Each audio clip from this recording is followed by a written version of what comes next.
everyone, some big news dropped earlier today in the world of the Marvel Cinematic Universe. The Hollywood Reporter ran an article saying that Jake Gyllenhaal is in talks to play Mysterio in the sequel to Spider-Man Homecoming. Variety also ran an article talking about Gyllenhaal being in the running for the part, but it added the detail that Michael Keaton will return as the Vulture. Before I give my thoughts on this casting news, tell me your thoughts about it down below in the comment section. What do you think about Gyllenhaal being cast? What do you think about Mysterio being one of the villains in Spider-Man Homecoming sequel? And what do you think about the potential of there being two villains in the film? Let me know down below. Let's have a nice, lively discussion. With that said, I have kind of 5 different thoughts on this announcement. First one, you need to remember that he has not been signed. He is only in talks. So this is not confirmed. It might not happen. It might fall through. With that said, it's being reported by The Hollywood Reporter and Variety. These aren't rumor mills. They don't just kind of say random things. They have sources. They have information. They report things that are actually happening.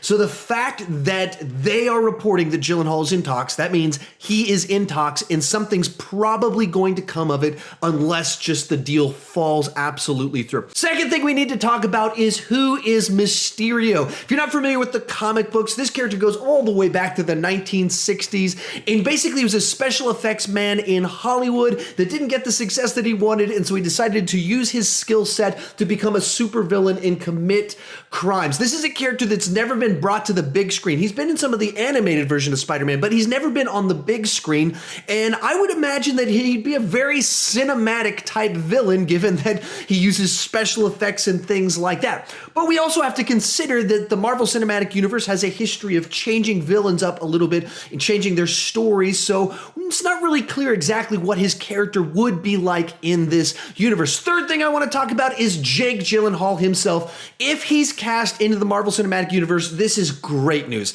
He is a phenomenal, diverse actor. He can play the charming actor. He can be terrifying. He can just be creepy as anything in the universe. If you haven't seen the movie Nightcrawler, where he plays this reporter type character, creepiest character in the last 10 years that I've seen in a movie. But in other movies, he's the hero. He's the protagonist. He really is an actor that can do it all. So the fact that he's being brought in kind of continues the MCU's history of getting great actors to play their villains and to kind of fill out the cast and the side characters. So if he is cast, this is amazing news. And it's also kind of interesting because he has a history going way back to the early zeros where he almost replaced Tobey Maguire going into Spider-Man 2 because Maguire had hurt his back working on the movie Seabiscuit, and they were thinking maybe they would have to cast Gyllenhaal in the role to replace him. So it's interesting that enough time has passed that now he's become the villain in one of these movies. He's also an actor that's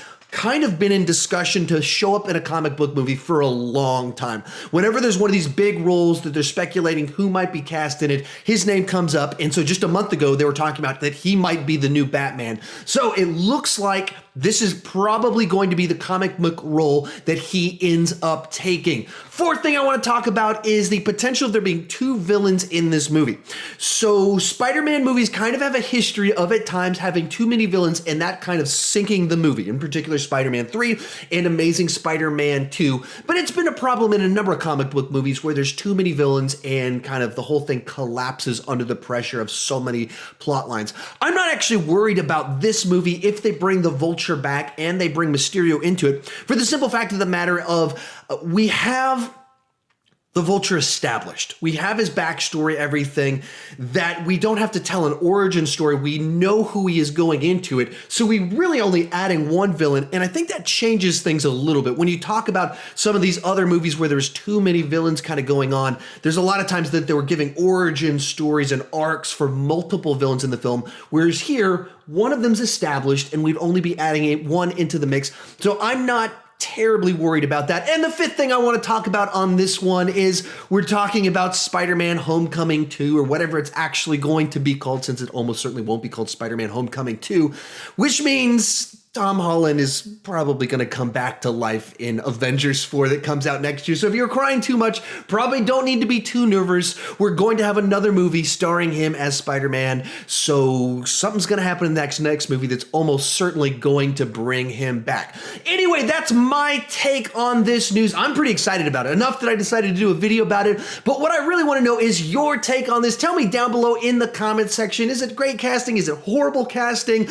Do you nervous about there being too many villains in the mix? And are you annoyed that by making this announcement, it kind of makes it clear that Tom Holland's going to come back? So it kind of cuts some of the legs off the dramatic tension and tragedy of the end of Infinity War. Tell me your thoughts on all that stuff down below in the comment section. And if you're new to my channel, please consider clicking that subscribe button. I do movie reviews, TV reviews, ranking videos, sometimes little editorials like this one where I talk about the movie news. But the key thing is I don't want to just talk about movies. I want to talk about movies with you. So join me in the comment section. Let's have a lively discussion. And as always, thank you for watching.